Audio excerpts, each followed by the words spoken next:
Hello दोस्तों, स्वागत है आपका अपने चलता अजीत में। आज हम देखने वाले हैं यहाँ पर छत्तीसगढ़ अगस्त मासिक टेस्ट 2022-23 का हल इस वीडियो के माध्यम से। मासिक आंकलन 2022-23 माह अगस्त 2022 कक्षा 7 विषय गणित के सभी प्रश्नों का हल देखने वाले हैं। साथ ही साथ यहाँ पर आपको PDF का लिंक भी दिया जाएगा कक्षा 7B के लिए, तो आप वीडियो के एंड तक बने रहिएगा। यदि चैनल पर पहली बार आए तो चैनल को सब्सक्राइब कर लीजिए, साथ ही साथ बेल आइकन को चालू कर लीजिए जिससे कि आपको सबसे पहले नोटिफिकेशन पहुंच सके। तो आइए वीडियो को शुरू करते हैं बिना टाइम खराब किए। यहाँ पर तो आपका यहाँ पर अगस्त का मासिक टेस्ट है, जो आंकलन टेस्ट आपका, इसमें कितने नंबर का क्या होने वाला है तो यहाँ पर देखने वाले हैं। तो यहाँ पर पूर्णांक आपका रहने वाला है 25 नंबर का, और यहाँ पर आपको समय मिलने वाला है 20 मिनट का। तो इसमें यहाँ पर देखेंगे दो भागों में यहाँ पर बांटा गया है, ये खंड आ और खंड बा। तो यहाँ पर किस प्रकार से बांटा गया है, कितने कितने नंबर दिए गए, तो यहाँ पर देख लीजिए खंड आ के आपके 20 नंबर मिलेंगे आपको, और यहाँ पर खंड बा के आपको 5 नंबर मिलेंगे, जिसमें आपको प्रोजेक्ट कार्य यहाँ पर पूरा करना है। समय अवधि आपको दी गई है 2 या 3 दिन की यहाँ पर। तो पहला क्वेश्चन हमारे यहाँ पर देखने को क्या मिल रहा है, देख लेते हैं इसको। तो ये रहा हमारा पहला क्वेश्चन। तो यहाँ पर इसको देख लेते हैं क्या दिया गया है। वस्तुनिष्ठ प्रश्न दिए गए हैं यहाँ पर, निम्न में समीकरण को छांटना है। कौन सा समीकरण इसमें दिया गया है, तो ऑप्शन आपका पहला ये दिया है, दूसरा, तीसरा और चौथा। तो यहाँ पर दिए गए हमारे ऑप्शन। तो इसमें से हमें समीकरण पूछा है, तो समीकरण वह होता है जिसमें बराबर का चिन्ह होता है। तो समीकरण बनने के लिए बराबर के चिन्ह की बहुत आवश्यकता होती है, जरूरी होती है। तो इसमें हमारे कौन से ऑप्शन में लगा हुआ है बराबर का चिन्ह, ऑप्शन नंबर सी में।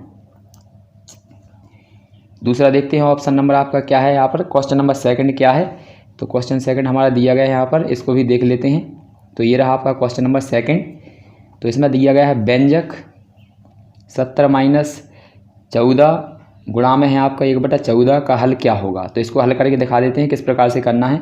तो यहाँ पर घटाएंगे आप, 70 में से 14 जाएंगे तो कितने बचेंगे, तो यहाँ पर इसको घटा लीजिए आप। तो इसका बचेगा आपका 56, और यहाँ पर इसका 1/14 निकालना है। तो इसको काट दी, 14 से पहाड़ा पढ़िए तो 56 ना हो तो कितनी बार कटेगा आपका, यहाँ पर पढ़ लीजिए तो 4 बार कट जाएगा आपका। तो कितना आएगा आपका आंसर 4। तो ऑप्शन नंबर किस में दिया गया है 4 आपका डी में। तो इसका हमारा सही हो जाएगा ऑप्शन नंबर डी। इसके बाद अगला क्वेश्चन देखते हैं तीसरा। तो ये दिया गया हमारा तीसरा क्वेश्चन, इसको भी देख लेते हैं किस प्रकार से हल करते हैं। तो यहाँ पर दिया गया है 5 की घात यहाँ पर 4 और यहाँ पर -4 का मान क्या होगा। तो ध्यान रखेंगे सब गुणा में घातें जुड़ती हैं जब 1 से होते हैं। तो 4 और -4 को यहाँ पर जोड़ेंगे तो ये माइनस का चिन्ह है तो घट जाएगा, तो क्या आ जाएगा 0। यानी 5 की घात आपकी 0 है तो इसका मान आएगा आपका 1।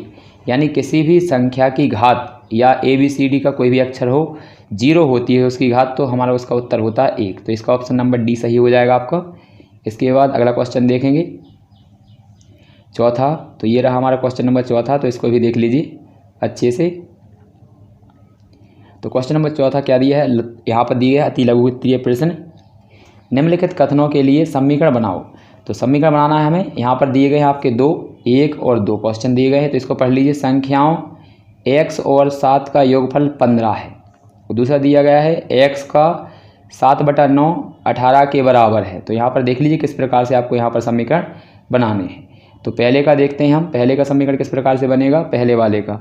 तो पहले वाले का आपका क्या करना है, यहाँ पर 2 संख्याओं का योग यानी x और 7 का योग मतलब प्लस का चिन्ह, यानी 7 और यहाँ पर जोड़ेंगे x को, तो आपका बराबर में कितना आना चाहिए योग में 15। तो पहले का आपका आंसर है x + 7 = 15। तो इसको नोट डाउन कर लीजिए। इसके बाद हम देखने वाले हैं सेकंड का हल। तो सेकंड जो पहले क्वेश्चन का था आपका, अब सेकंड क्वेश्चन का क्या है देख लीजिए इसको। तो सेकंड क्वेश्चन हमारा दिया गया है, तो x का मतलब होता है गुणा, और यहाँ पर 7/9 कितना है बराबर में 18 है। तो ये आपका हो जाएगा क्वेश्चन नंबर दूसरे का आंसर। यानी x, इसको और भी सरल कर सकते हैं आप।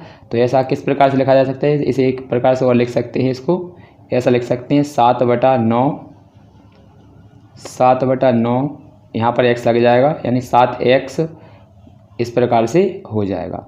तो 7x/9 बराबर में 18। तो आप इस प्रकार से भी लिख सकते हैं या फिर इस प्रकार से भी लिख सकते हैं, दोनों ही आपके सही आंसर माने जाएंगे। तो यहाँ से नोट डाउन कर लीजिए, यहाँ पर आपको दिख रहा होगा। इसके बाद अगला क्वेश्चन देखते हैं हमारा। अगला क्वेश्चन 5वां क्या दिया गया है। तो 5वां क्वेश्चन दिया गया है, वितरण नियम का प्रयोग करके हल करना है इस सवाल को। ठीक है, तो यहाँ पर इसका हल देख लीजिए पहले किस प्रकार से करना है। फिर इसके बाद हम क्वेश्चन नंबर 6वें का भी देखेंगे। तो यहाँ पर देख लेते हैं, ये रहा हमारा हल वितरण, यहाँ पर वितरण करना है क्वेश्चन नंबर 5 का। तो ये रहा हमारा क्वेश्चन नंबर 5, इस प्रकार से लिखना है आपको। तो इसको किस प्रकार से लिख सकते हैं, तो यहाँ पर लिखेंगे, देखते चलिए अच्छे से। और यहाँ पर इसको खोल दीजिए, 35 का पहले इसमें करेंगे गुणा आगे वाले में, फिर यहाँ पीछे वाले में। तो यहाँ पर इस प्रकार से गुणा कर लेंगे और यहाँ पर गुणा करने के बाद इनको दोनों को घटा देंगे। तो आपका यहाँ पर जो आंसर है वो आपको यहाँ पर निकल के आ जाएगा 28। तो यहाँ पर अच्छे से समझ लीजिए इसको। ये आपका क्वेश्चन नंबर 5 हो गया। अब क्वेश्चन नंबर हमारा 6 क्या दिया है, इसको देख लेते हैं। तो ये दिया गया है हमारा क्वेश्चन नंबर 6, यानी हमें x का मान ज्ञात करना है। तो यहाँ पर दिया गया है 4 की घात x बराबर में 1/64। तो इसको हल कर लेते हैं। ये देख लीजिए इसका हल, ये है हमारा। तो ये दिया गया क्वेश्चन नंबर 6वां। तो क्वेश्चन नंबर 6वां हमारा क्या दिया है, इसमें देख लेते हैं। तो हमारा क्वेश्चन नंबर 6वां दिया है x की घात 4 बराबर में 1/4। तो इसको आप करेंगे तो 1/4 मतलब होता है यहाँ पर 1/64। तो 1/64 आप यहाँ पर देखेंगे तो 64 क्या है, हमारा घन होता है। 64 क्या होता है, 4 का घन होता है। ठीक है, ध्यान रखेंगे, 4 का घन होता है 64। तो 64 4 का घन होता है। तो हम 64 की यहाँ पर लिख सकते हैं 4 की घात 3। तो यहाँ पर लिख दिया हमने 4 की घात 3। और यहाँ पर इसको, ये ऊपर नीचे है बटे में, इसको ऊपर ले जाएंगे तो इसकी घात जो है माइनस की हो जाएगी यहाँ पर। तो माइनस के 3 हो जाएंगे। इसके बाद हम दोनों पक्षों की कर देंगे तुलना। तो दोनों पक्षों की तुलना करेंगे तो दोनों पक्षों में 4 है। तो 4 से 4 आपका हट जाएगा यहाँ पर। तो हटने के बाद हमारा यहाँ पर x है और यहाँ पर माइनस के 3, तो दोनों बराबर हो जाएंगे।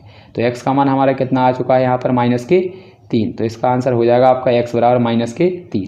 तो यहाँ पर इस प्रकार से नोट डाउन कर लेना है आपको। ये क्वेश्चन नंबर 6 का आंसर है। इसके बाद अगला क्वेश्चन देखते हैं 7। तो ये रहा हमारा क्वेश्चन नंबर 7। इसमें क्या दिया गया, इसको देख लेते हैं। अनीता की आयु उसकी बेटी की आयु की 5 गुनी है। 6 वर्ष बाद बेटी की आयु अपनी माँ की आयु की 1/3 हो जाती है। दोनों की वर्तमान आयु ज्ञात कीजिए। तो इसे हल करना है हमें। तो यहाँ पर देख लेते हैं पहले इसका आंसर 7वें का। तो ये रहा हमारा क्वेश्चन। तो इसमें क्वेश्चन को पढ़ लेते हैं। तो यहाँ पर किसकी आयु पूछी है, तो यहाँ पर देख लेंगे। ठीक है, तो यहाँ पर दी गई है अनीता की आयु और उसकी बेटी की आयु। तो बेटी छोटी होगी, अनीता बड़ी होगी। तो इसकी देख लेते हैं। तो यहाँ पर ये बेटी की आयु है, माना, यहाँ पर लिख लेंगे माना बेटी की। यहाँ पर क्या लिखना है आपको, यहाँ लिख लेंगे माना के बाद बेटी की। यहाँ पर बेटी लिखना है, यहाँ पर लिखेंगे माना बेटी की वर्तमान आयु x वर्ष। तो अनीता जो है तो उसकी माँ की 5 गुनी हो जाएगी। तो यहाँ पर 5x हो जाएगी। ठीक है, तो यहाँ पर क्वेश्चन पढ़ते चलिए, यहाँ पर आंसर लिखते चलिए। तो यहाँ पर बेटी लिखने के बाद इसके बाद 6 वर्ष बाद क्या होगा, बेटी की आयु है वो 6 वर्ष अधिक हो जाएगी, 6 जुड़ जाएगा। इसके बाद अनीता की आयु में भी कितने जुड़ जाएंगे, 6। इतना लिख लीजिए। इसके बाद आगे करेंगे आप। तो आगे आपको क्या करना है, प्रश्न अनुसार लिखेंगे यहाँ पर। तो ये प्रश्न अनुसार दोनों क्या हो जाएंगे आपके, यहाँ पर बराबर हो जाएंगे। तो बराबर हो जाएंगे। यहाँ पर क्वेश्चन में देख लेते हैं पहले क्वेश्चन क्या दिया है। ठीक है, यहाँ पर कर लीजिए, इसको बराबर कर लेते हैं। बराबर करने के बाद आपका यहाँ पर हो जाएगा, ये इसको देख लीजिए अच्छे से। तो यहाँ पर आपका देखते चलिए, यहाँ पर ये गुणा हो जाएगा अंदर। तो 3 का गुणा x में होगा तो 3x, और 6 में होगा तो 6 3 18 हो जाएगा। इसके बाद x वाले एक साइड ले आएंगे, यानी x इस साइड आ जाएगा और ये 6 इस साइड आ जाएगा। तो 3 माइनस का हो जाएगा, इस प्रकार से इस प्रकार आ जाएंगे। ये गुणा की संख्या बटे में आ जाएगी। तो आपके 2 से काट देंगे 12 को, तो हमारा कितना आ जाएगा, 6। इसके बाद आपकी पुत्री की जो आयु हमने मानी थी x वर्ष। तो x का मान हमारा यहाँ पर आ चुका है 6। तो इसके लिए इसका आंसर हो जाएगा 6।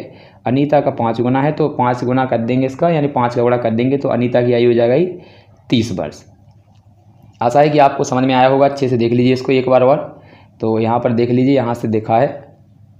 तो यहाँ से था बेटी की आयु हमने x मानी थी, माना बेटी की वर्तमान आयु x, अनीता की 5x। 6 वर्ष बाद दोनों के वर्ष में 6 जुड़ जाएंगी। इसके बाद प्रश्न अनुसार दोनों को यहाँ पर इस प्रकार से लिख देंगे। इस प्रकार से हल करते करते आप यहाँ पर x का मान 6 प्राप्त कर लेंगे और 6 प्राप्त हो जाएगा। तो हमारा x का मान हमने किसे माना था, बेटी को, और अनीता उसकी 5 गुनी थी तो 30 हो जाएगा। इसके बाद क्वेश्चन अगला देखते हैं। तो क्वेश्चन अगला हमारा क्या दिया गया है, क्वेश्चन नंबर 8। तो 8 में हमें क्या हल करना है, इसको देख लेते हैं। तो क्वेश्चन नंबर 8 में आपको दिया गया है यहाँ पर, तो इसको भी अच्छे से हल कर लेना है आपको। तो यहाँ पर दिया, हल कीजिए, यानी 4/11 भाग का चिन्ह 6/22, 1/11 और 2/11, इसको हल करना है आपको। तो यहाँ पर इसका भी सलूशन देख लेते हैं, अच्छे से देख लीजिए। तो ये रहा हमारा क्वेश्चन 8 का हल। तो यहाँ से देखेंगे आप। तो ये रहा हमारा क्वेश्चन नंबर 8, इसका हल करना था। तो यहाँ पर लिखा हुआ है 4/11, 6/22, 1/11 और 2/11। तो इसको इस प्रकार से लिख लेना है। इसके बाद इसका हल करते चलेंगे, तो यहाँ से लिखते चलिए। ये आपका लाइन खिंचा हुआ है यहाँ पर अच्छे से, ये प्लस का चिन्ह है। यदि कोई डाउट है तो कमेंट में जाकर कमेंट कर दीजिएगा। तो आपको इस प्रकार से यहाँ पर लिख लेना है इसे, इसको लिखते चलेंगे आप। तो यहाँ पर कितना आ जाएगा आपका, यहाँ पर हल कर लीजिए। यहाँ पर हल करने के बाद आपका आ जाएगा यहाँ पर 8/22।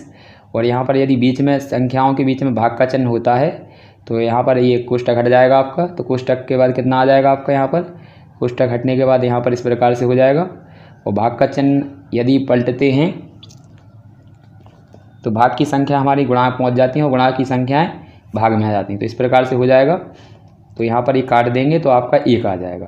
तो इस क्वेश्चन का हमारा आंसर हो जाएगा 1। तो यहाँ पर अच्छे से नोट डाउन कर लीजिए इसको। इसके बाद क्वेश्चन 9 देखते हैं। तो 9 हमारा क्या दिया गया है, ये दिया गया है क्वेश्चन नंबर 9।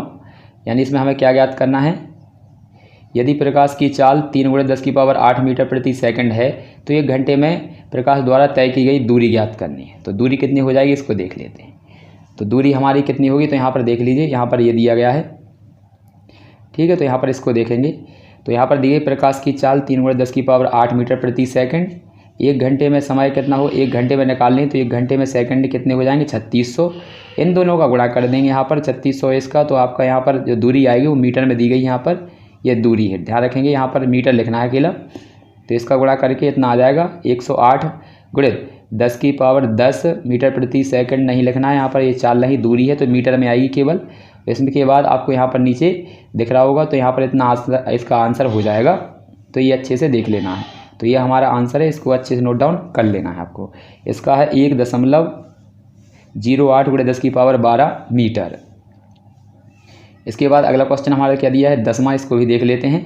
तो ये दिया गया हमारा क्वेश्चन नंबर 10वां, यानी प्रोजेक्ट कार्य का दिया गया है खंड बा।